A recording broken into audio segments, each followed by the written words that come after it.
Hey folks, welcome into the News 12 Now Desk. Thanks for joining us here on this Tuesday, May 9th.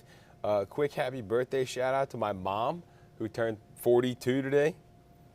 Something like that, 42 a couple times. But happy birthday, Mom. Hope you have a great day. Okay, we are talking about our big headlines here, the big stories going on in the CSRA and beyond. Taking a quick peek outside, a little cloudy. Kind of a similar story to yesterday in terms of humidity. It's a little bit warmer than we saw at the beginning of last week, and so that humidity's coming in a little bit. Okay, let's get into our big stories here from the CSRA and beyond. We start off with Emanuel County, actually. A popular swimming hole that's been around since the 70s is now in the spotlight after a teen drowned there. All of this happened Sunday at Palm Beach Island in Emanuel County. Our Nick Veland talked to a person who tried to help out in the search for that girl. Within minutes of arriving around 1 in the afternoon, they start hearing a girl was missing.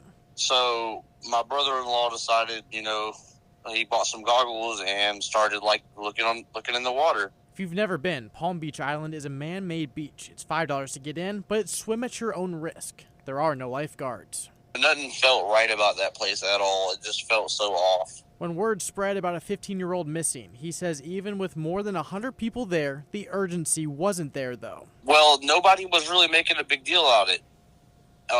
A couple people were like, hey, there's a girl missing. We look for her.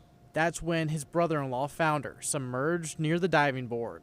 They were pulling her up out of the water. It was too late. The Emanuel County Coroner's Office says that she was pronounced dead on the way to the hospital. But Palm Beach Island stayed open for the 3 hours after it all happened. They didn't shut the park down or nothing, the whole time, even after they found the girl. Everybody was still swimming and stuff. It was like nothing happened. The owner wanted to reward those for helping out. We were about to leave, and the owner sent somebody over to us and gave my brother-in-law free passes to come back. I would probably never go back there. Palm Beach Island does have a swim at your own risk policy. We did reach out for a statement. We're not able to get a hold of them.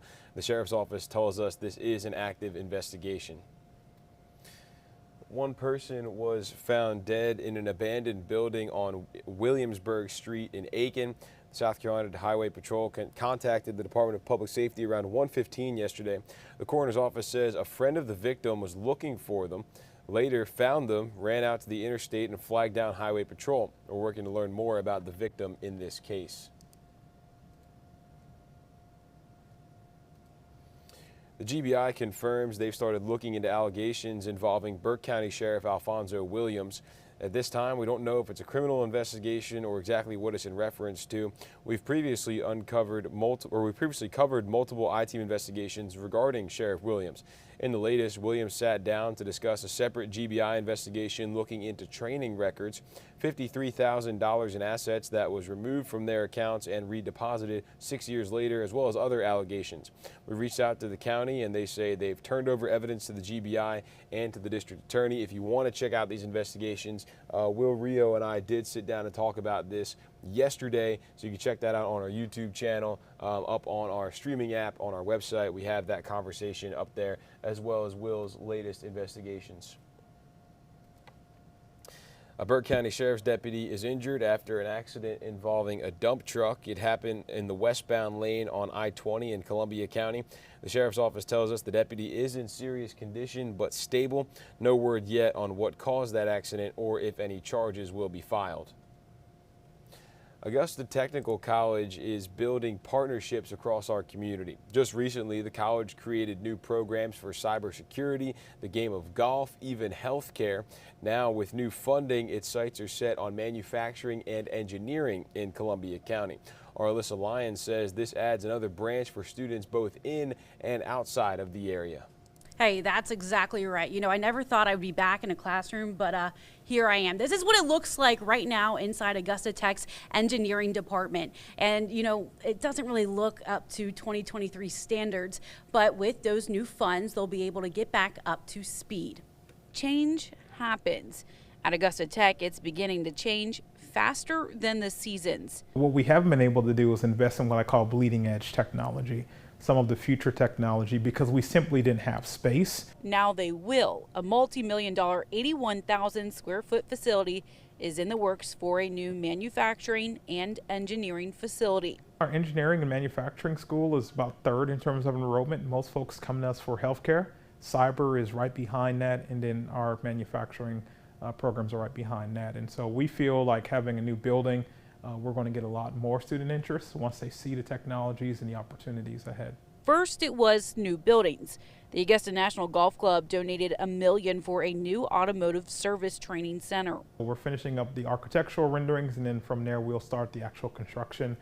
That building is slated to be completed by the end of 2024, early 2025. Then a new health science campus. It doesn't end there.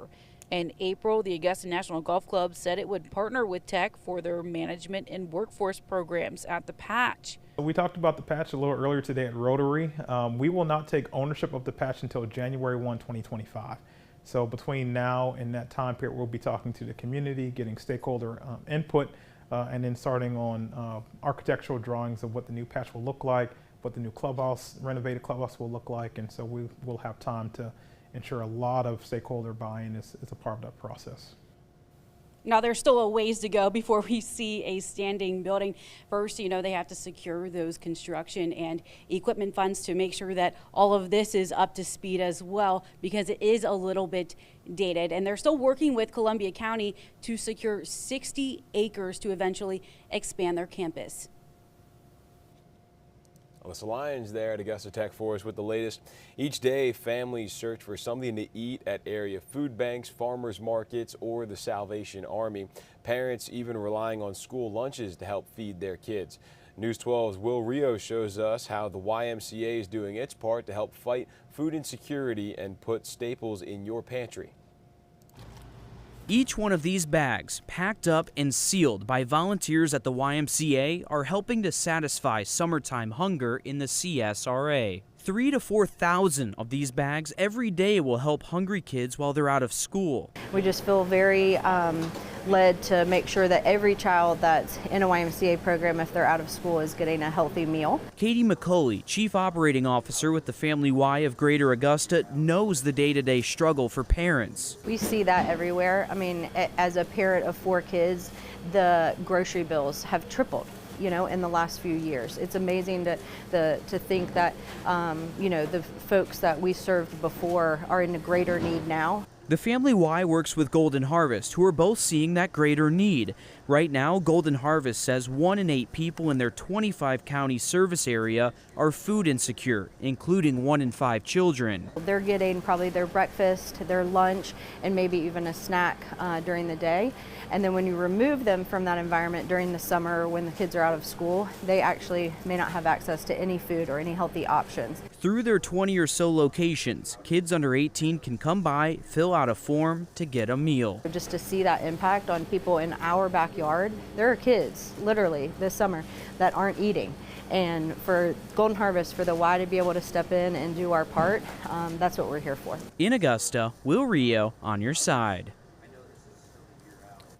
And if you'd like more information about where to take advantage of the Family Y Summer Meal Program, you can go to their website, the YMCA website there.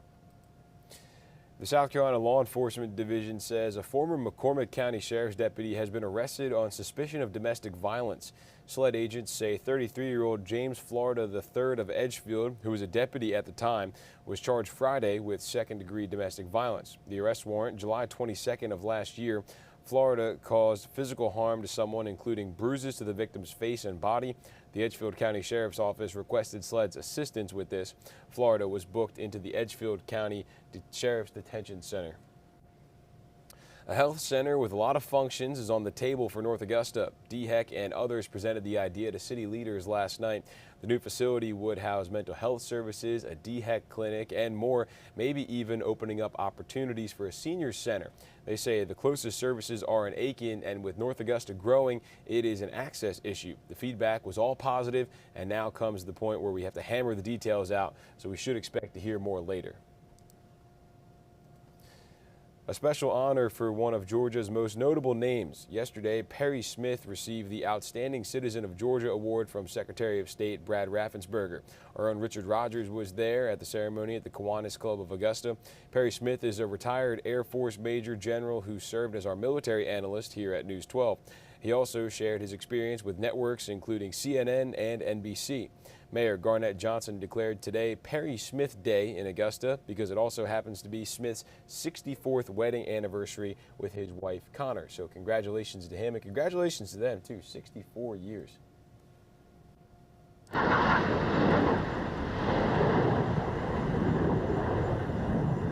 Well, this was the sound yesterday at the Augusta Air Show. Preview roaring into town. Yesterday, we got to catch members of the U.S. Air Force Thunderbirds team before the 2023 Augusta Air Show. We talked to one of the pilots who says this is more than just a show for the masses. It's a big blessing to be a part of this team. You know, it's a very big role that we play, so we showcase the pride, precision, and professionalism of the Air Force and the military as part of the Thunderbirds. But it's amazing to go around and showcase to people that may not be able to serve or want to serve in the future that this is a force, and we're your Air Force, and a force for good. The 2023 Augusta Air Show is set for this weekend, May 13th and 14th at the Augusta Regional Airport. Yesterday marked 1 week since the Writers Guild of America went on strike. In Georgia, this could have a big impact considering how many movies and TV shows are filmed right here in the Peach State. Abby Kasoris explains what this means for your favorite shows, including the ever-popular Stranger Things. This abandoned mall here in Gwinnett County is one of the most recognizable Georgia landmarks for Stranger Things fans. Now that filming on the 5th and final season has stalled, fans are hoping the writer's strike will end soon. Me and my daughter have been looking forward to it. We talk about it all the time. Gary Cole and his daughter Hannah bond over the show Stranger Things, which films across Georgia. Kind of cool knowing that you can look and say, hey, I know where that is. I know exactly where that was filmed. According to Nielsen, the show's last season broke records with 5 billion viewing minutes, placing third only to Tiger King and Ozark, another series filmed here in Georgia. Co-creators Mac Duffer and Ross Duffer say filming is not possible, while members of the Writers Guild Association are on strike. Being the halt is terrible for the fans, but I hope it gets the writers what they need so they can continue doing and making us happy the way they have. At the heart of the strike is a fear that quickly developing artificial intelligence could be used to write scripts, leaving writers without work. The phrase, I'm going to, and then it's going to look for that type of pattern in the data that's already existed to see what tends to come next. Emory University professor David Schweidel says systems like ChatGPT can use existing patterns from existing scripts to craft a storyline. The main characters are gathered in the lab's conference room surrounded by In less than a minute, the chatbot came up with this. To figure out what the mind flayer is planning, it's just a matter of time before it strikes again. Dustin pacing back and forth. And what about the Russians? They're up to something. I can feel it. Schweidel Max says without the nodding. original ideas from writers, the technology won't work.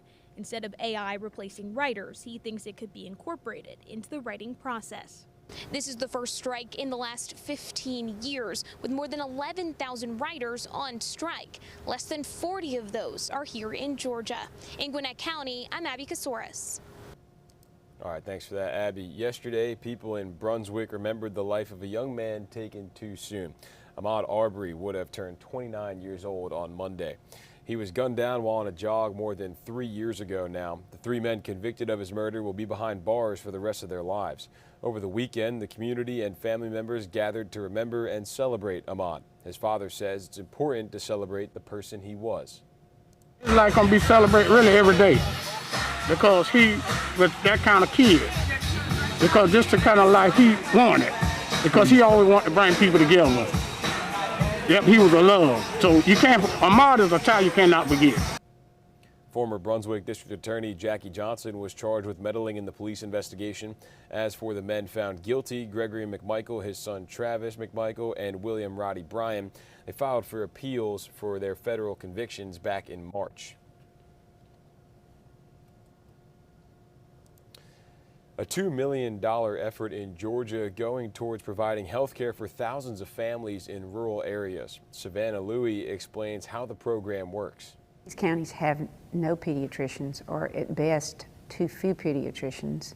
And pediatricians set the agenda of health in a family. Dr. Jean R. Summer, Dean of Mercer University School of Medicine, working to place pediatricians in areas needing them the most, partnering with Children's Healthcare of Atlanta to provide full tuition scholarships for medical students specializing in pediatrics. These scholarships will change the health care of rural children and their families for centuries to come. According to the state of Georgia, 63 of Georgia's 159 counties do not have a single pediatrician. I think that this scholarship is going to make a significant impact. Nelliana Young, one of 10 scholarship recipients with a personal tie to rural Georgia, is committing to serve the region for at least 4 years after residency. Being from Albany, which is in southwest Georgia, I see the need for pediatricians, and to have this program that's going to not only encourage people to go to South Georgia, but encourage people who are from the areas to go back to their communities. Healthcare systems across the country report pediatrician shortages, experts citing pay as one reason.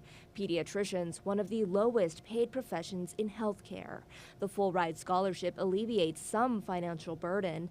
Children's calling the impact incredible for the students and the families they'll help. It's going to give them a chance to do the thing that they love, practice medicine, and to do it in the places, in the hometowns of the people and the families and the kids that they love.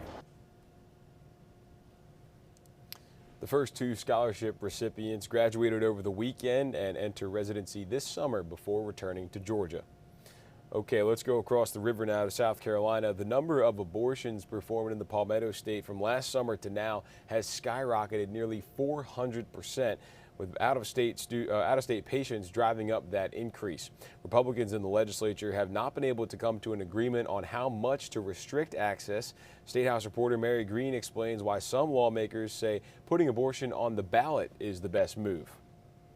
Almost every person who's an adult in South Carolina has given some thought to abortion, and I would hazard a guess that the vast majority have opinions about abortion. A January poll from the South Carolina Policy Council of likely voters of both parties asked if they would support or oppose a state constitutional amendment to restrict or ban most abortions. Nearly half the respondents said they would oppose it, while about a third said they'd be in support. In that same poll, more than half the respondents said they believe abortion should be legal only under certain circumstances in South Carolina, while fewer said it should be legal under any circumstances or illegal in all circumstances. Republican Senator Greg Hembry proposed putting the question to voters in a referendum during the Senate's most recent abortion debate last month, saying they don't know how the state Supreme Court will rule on any future abortion restrictions. If it passes, it is clear that we have that authority. The Supreme Court is taken out of the equation. But that push failed, and so too have previous attempts at the State House recently to let voters decide directly. Senate Majority Leader Shane Massey calls it a cop-out. We were elected, all of us were questioned, whether you be Republican or Democrat or whatever, everybody was questioned. What is your position on this issue? And you had to take a position. So, that's just a way to kind of dodge the issue. On Monday, Governor Henry McMaster echoed Senator Massey's sentiments. The voters are making those decisions through their elected representatives to the House and Senate now. I don't know that we need to have that much more time elapse before we make a decision. I think we have to do something now.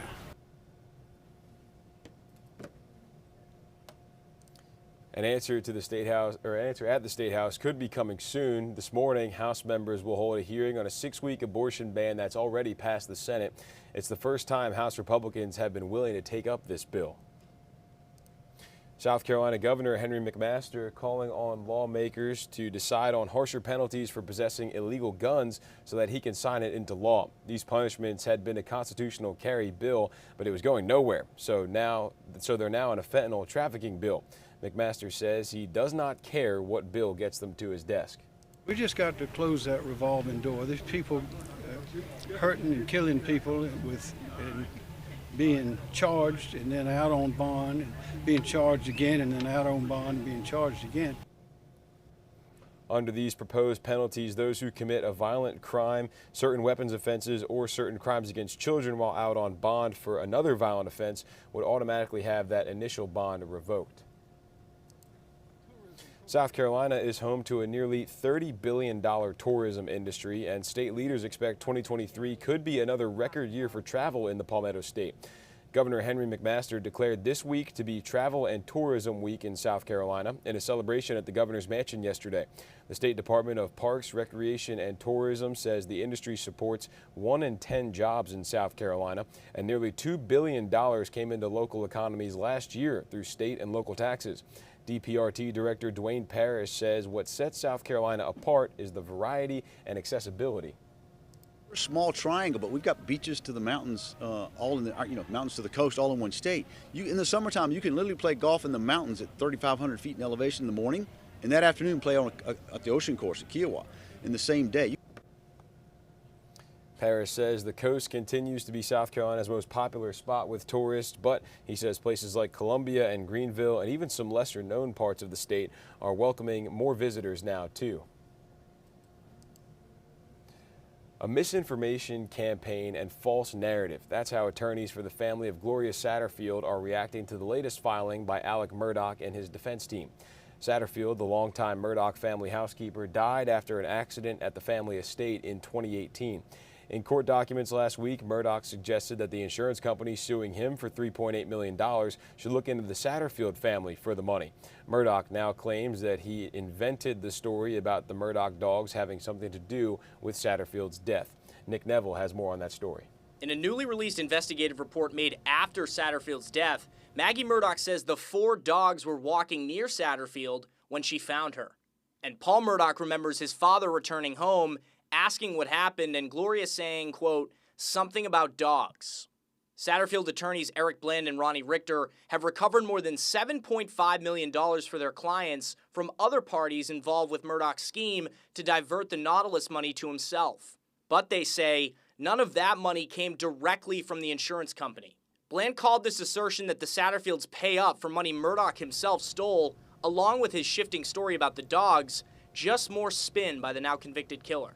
In suggesting that the Satterfield family be made party to the lawsuit, the filing from Murdaugh's defense notes that the family has recovered more than the money initially owed to them. Richter responded to that today. Legally, technically, we never got the $3.8 million from Nautilus Insurance Company. Now you would say, well, we're made whole by the other recoveries. We don't think that's true at all. We think that the Satterfield claims are worth well in excess of even the money that we recovered. Because it's not just you put the cookie back in the cookie jar. There has to be a consequence for what happened here. The attorneys say they don't believe the judge will grant this request, writing recently that Murdaugh is a serial liar and a fraudster. Another question about Murdaugh's money is pending before a Lexington County judge. His assets are currently in the hands of receivers set to divvy up that amongst the victims of his financial crimes. His attorneys are seeking $160,000 from that pool to help pay for his appeal on the murder conviction. U.S. Senator Tim Scott holding a town hall in New Hampshire last night. The senator from South Carolina is expected to announce his decision on a presidential run later this month. That's scheduled for May 22nd at his alma mater, Charleston Southern University. South Carolina DHEC has launched a new online tool to help make it easier for families to pre-apply for the state's Women, Infants, and Children's Special Supplemental Nutrition Program. The new online application allows families to create a secure account to upload and update required pre-screen documentation, including medical and health data and income eligibility documentation prior to scheduling their WIC appointment.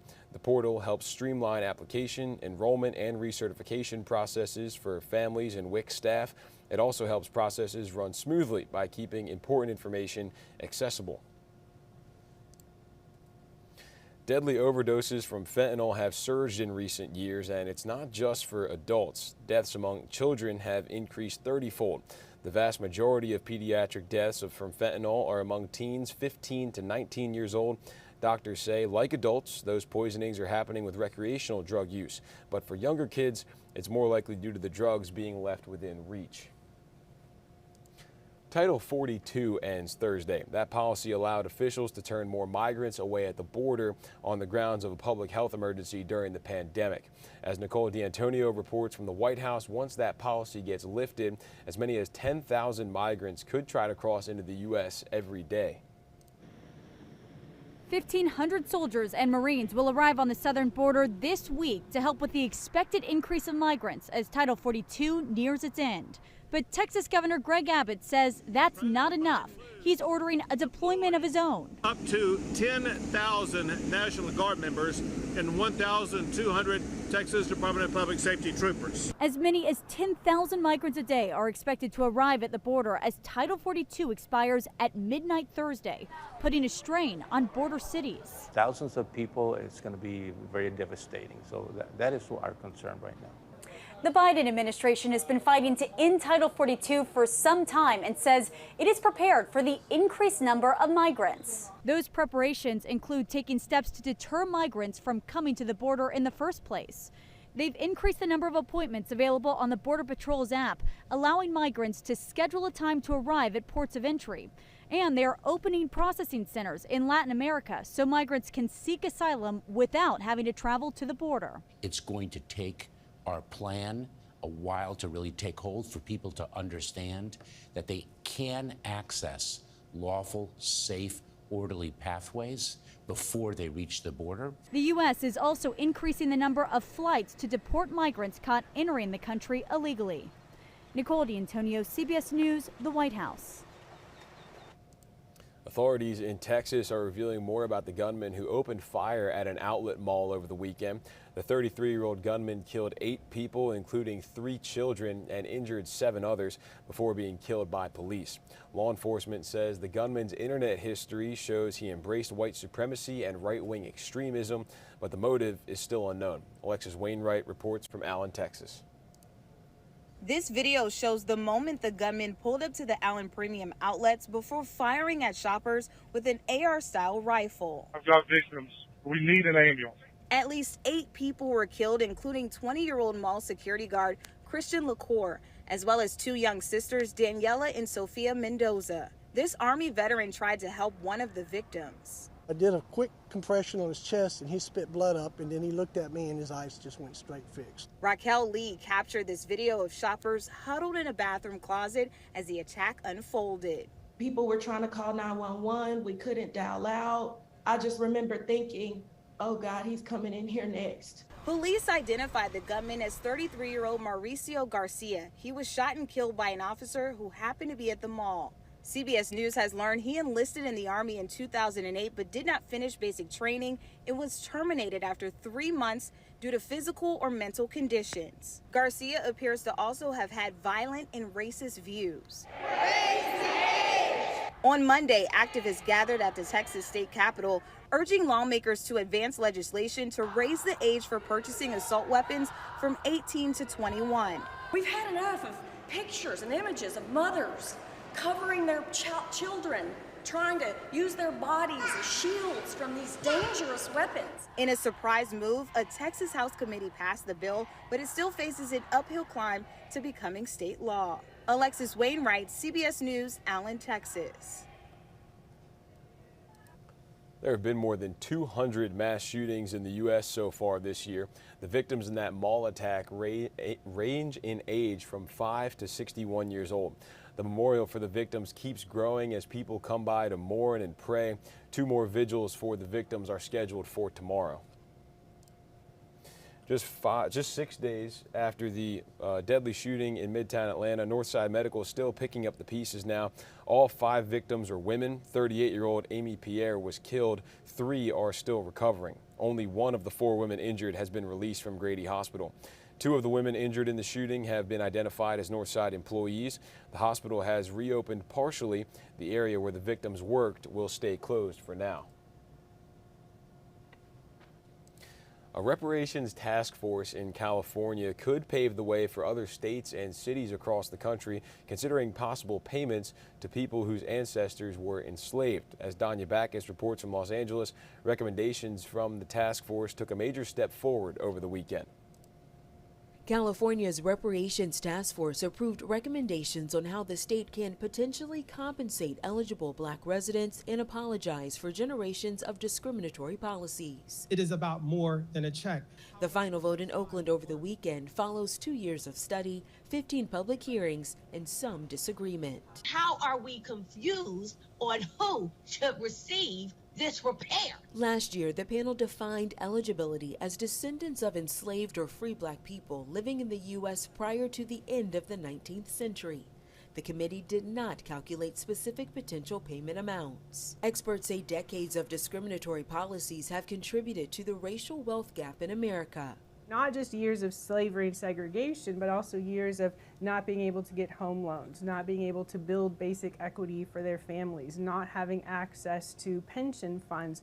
What happens here in California could serve as a model for other states and municipalities grappling with the issue of reparations. A promise of 40 acres and a mule made to formerly enslaved people over 150 years ago has yet to be filled. Many are pushing for action on a national level.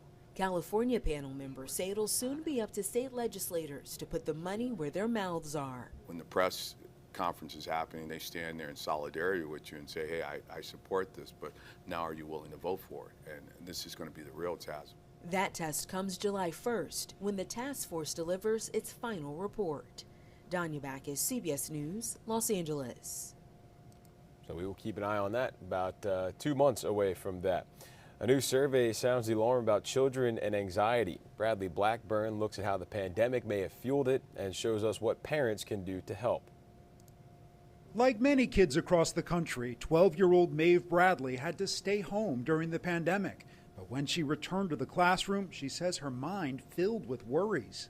Because we were doing a lot of stuff on computer, and now it's back with different kind of tests and stuff. Let's go, Mavie. For a while, Maeve took a break from team sports. But through it all, her mom, Maura, was ready to listen. I just wanted to make sure she knew she could come and talk, and no matter what, we would be there for her. A survey from Nemours Kids Health finds more than 1 in 3 kids aged 9 to 13 worry at least once a week, most often about school or friendships. But more than half don't think adults understand their concerns. More important than the content of the worry is the frequency and the magnitude of the worry. Nemours CEO Dr. Lawrence Moss says for some kids, worries can lead to depression and mental health problems that extend into adulthood. Of serious mental illness in the adult population, 75% started before age 14. So if we don't jump on top of this problem, we're literally at risk of losing a whole generation of Americans. Dr. Moss says parents should be proactive by simply asking kids what's on their mind. Can you talk to us? Yeah. For the Bradley family, that starts early, even for 7-year-old Quinn. Maeve is now better and back to playing sports. Maeve, why did you want to talk about this? I know that some kids are really struggling, and I just want to know that there's people who are going through the same thing. Kids who need adults to take their worries to heart. Bradley Blackburn, CBS News, New York. And the survey found 75% of younger children turn to their parents first for information or advice. That dropped nearly 50% for older children. What do teens' text messages reveal about their moods? Researchers at the University of Oregon wanted to find out. 30 girls between the ages of 11 and 15 were involved in this study. Researchers looked at more than 22,000 text messages and messages sent through social media. The study found teens' messages reveal a lot about their moods every day, especially when it comes to the use of specific wording. So I, me, my, words like that, which the literature suggests is a reflection of self-focused attention. So being more self-focused in their language, and that correlated with days that they were having lower mood. Researchers plan to conduct the same test on boys to see if they find similar results. Graduation season is here, and among those celebrating this year, a father and daughter who are both getting their master's degrees from the same school. Ashley Jones gives us a look at their journey. Bob Hall and his daughter Crystal Burke are celebrating a milestone together. So yeah, I was excited to be able to, share my college experience with my dad. The two crossed the stage together on Saturday to receive their graduate degrees. Burke getting her master's degree in clinical counseling while her dad got his master's in divinity. I mean, we used to, when he had night classes, we would get dinner sometimes together in the cafeteria on campus. Their joint accomplishment, however, was not planned. And at the same time, Crystal was getting ready to graduate high school, and she was looking at colleges. When we pulled into Columbia, one of the colleges that was on our list was Columbia International University. So we went over there to go take a look at it.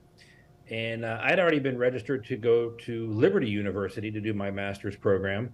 But as we're doing the campus tour, I just felt God speak to me. Hall made the decision to pursue his master's degree at the same university his daughter was interested in. I said,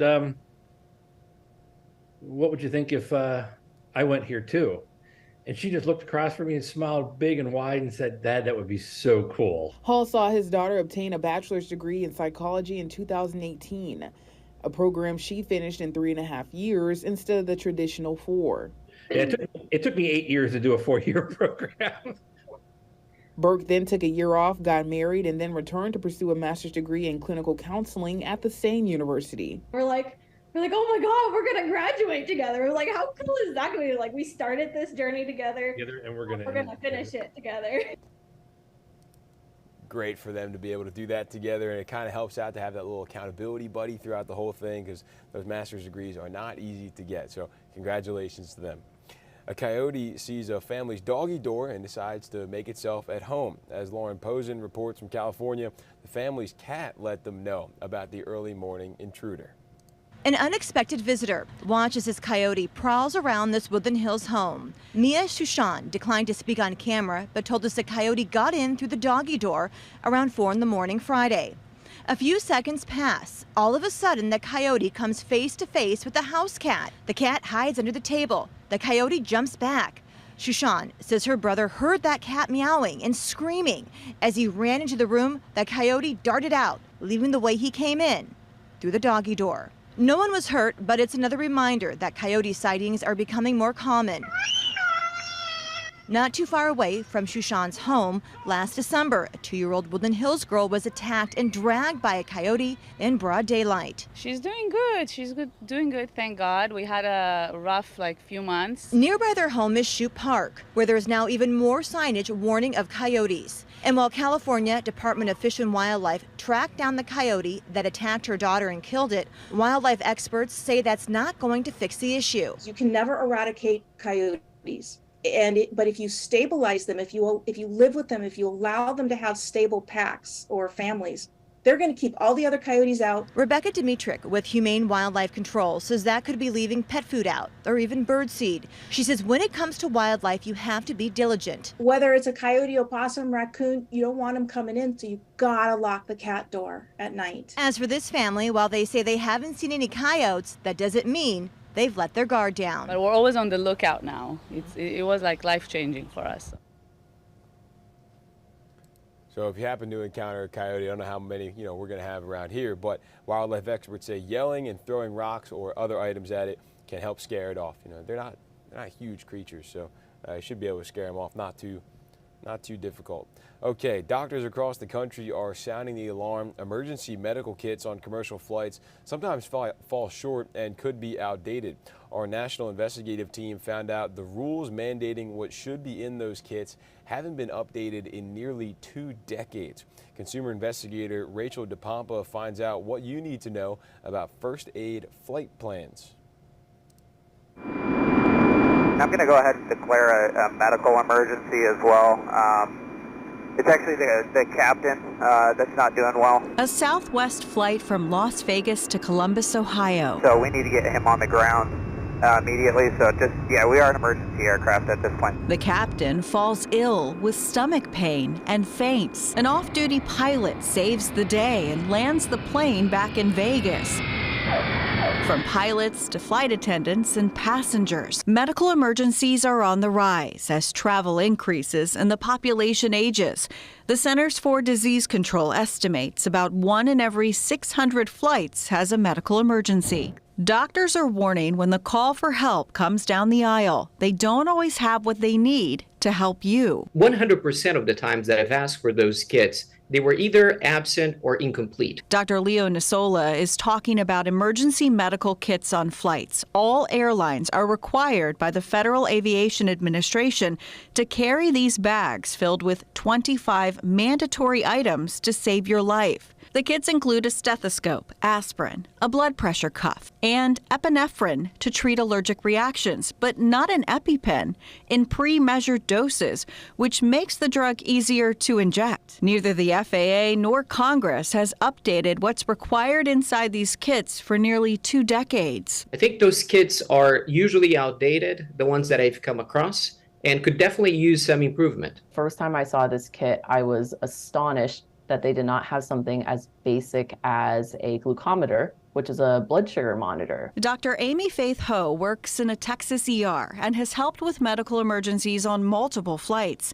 She says some airlines are going above and beyond to add more items and medications to their kits, just not all of them. In 2020, the FAA issued guidance to airlines encouraging them to include more. It's still not mandatory to add the extra items. Should there be a uniform policy for all airlines and not airlines electing to do things or not do them? But I absolutely think that this needs to be centralized and regulated in one place so that you can know what you might have on any given airline. MedAir is a company that makes medical kits filled with more than the FAA requires. 16 airlines around the world use these kits, but not every U.S. airline. MedAir did not disclose which carriers are involved, but Alaska Airlines and Delta told us they use the kits.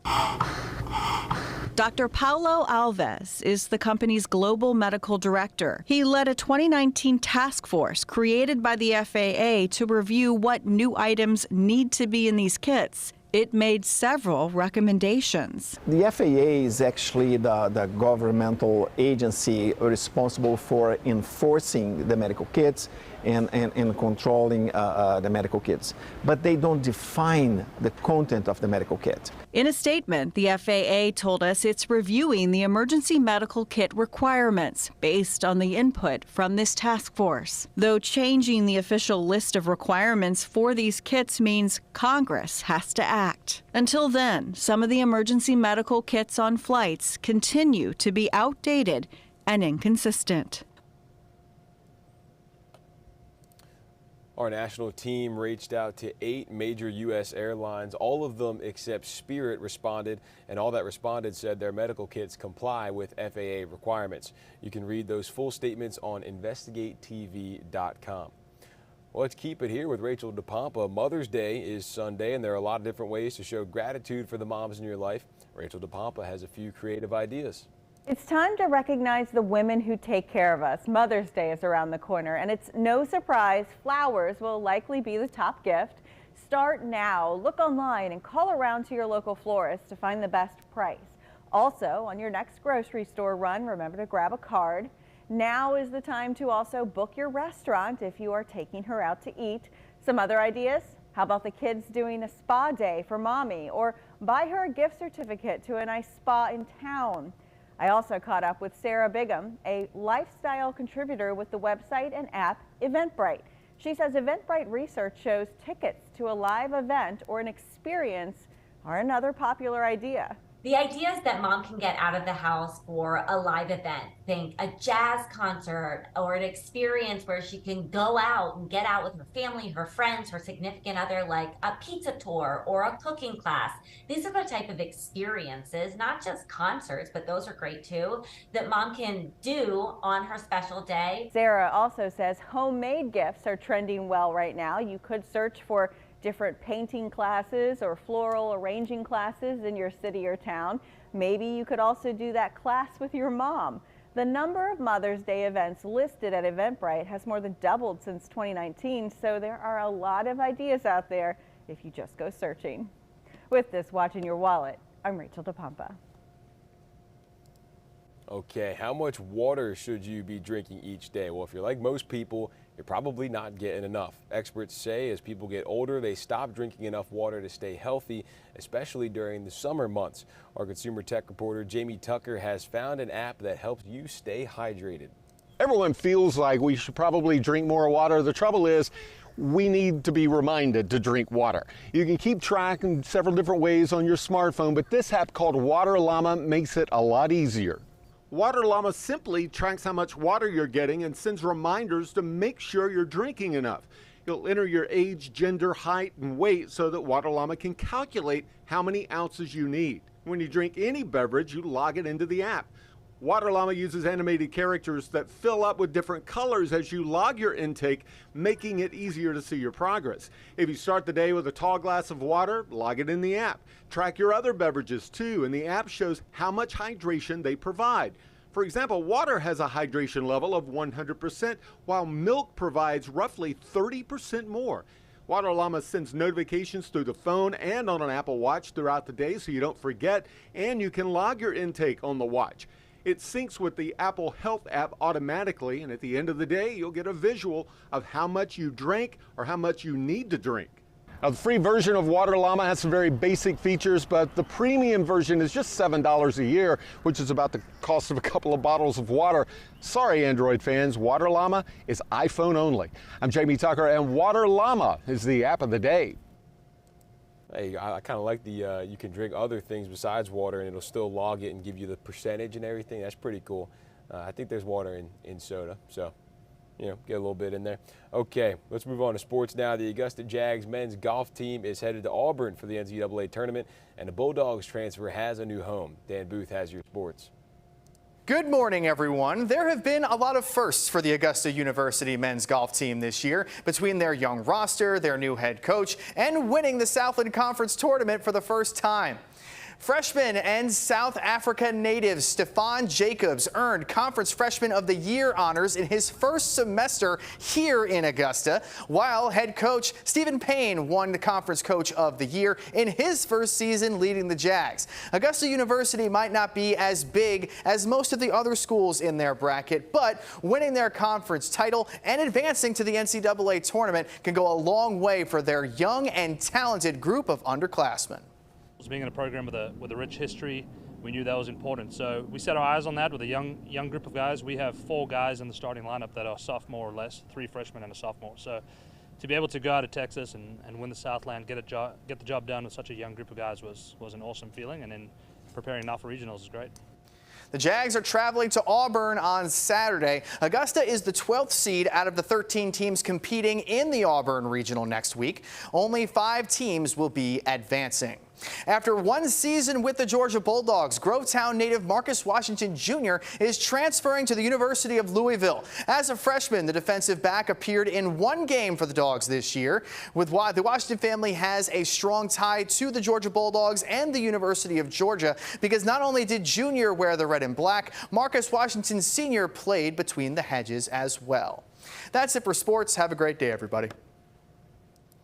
All right. A sundial in Barnwell has been there since 1859. Experts say it's the only known vertical sundial in the U.S., and it can still accurately tell time more than 160 years later. News 12's Will Volk explains how you can see it for yourself this weekend. Barnwell has a special sundial. It's vertical, and it works. Once the sun hits it properly, you will actually see shadows, and that will tell you exactly what time it is. This sundial was telling time decades before the United States established standard time. We tried figuring out the time, but had problems with the sundial's natural enemy, clouds. Like, what's to do in this town? And I go, well, we have a sundial you can go see. 3 years ago, Ashley Culp created a festival and named it after the sundial. She wanted to give Barnwell a boost. I actually used to own a business on the circle here, and I wanted business to come to that. And I always thought to myself, how can I promote that business? How can I get people here? She figured a festival would bring people here, and in the first few years, Culp says it's helped local businesses. I have actually seen good things happening in Barnwell since we started. It could be just a coincidence, I'm not gonna lie to you, but I've seen a lot of beautiful things happening since the Sundial Festival. And now they're getting ready for another one with about 50 vendors, live entertainment, competitions, and more. This is exhausting. But she says, worth it. In Barnwell, Will Volt, on your side. So if you wanted to go check out the Sundial Festival, that's it. Let's see, it's at the Old Circle in Barnwell at 9 o'clock on Saturday. I would be willing to guess it might be the only sundial festival in the country, but she had a pretty cool shirt on, so maybe you can go get that. It is free to attend. I don't know if the shirt's going to be free, but the festival itself is free to attend, so pretty cool stuff you can go check out. That is going to do it for headlines. You can always find out about these stories and much more up on our website, WRDW.com. If you're watching this on the website, be sure to download our WRDW streaming app. You can do that on your Roku, your Fire Stick, your Apple TV, whatever your favorite streaming device is. Just search WRDW, and it is free to download. Also, if you want to subscribe to our YouTube channel, you search WRDW News 12 on YouTube, and there we are. You just click subscribe over here. And look, we're live right now. Well, there's an ad, but that's good. Ads are good. We're glad that we have enough subscribers now we can do that. Okay, there we go. There's us being live. And there's my cue to get off so that we can do the morning mix. So if you want to head over to the TV side of things, we've got 10 minutes now until the morning mix. Zaina's back, so that's reason enough to go check out the mix. She and Cliff will have the latest for you over there. As for me, we'll be back here at the News 12 Now desk a little bit later on this morning. We will see you back here then.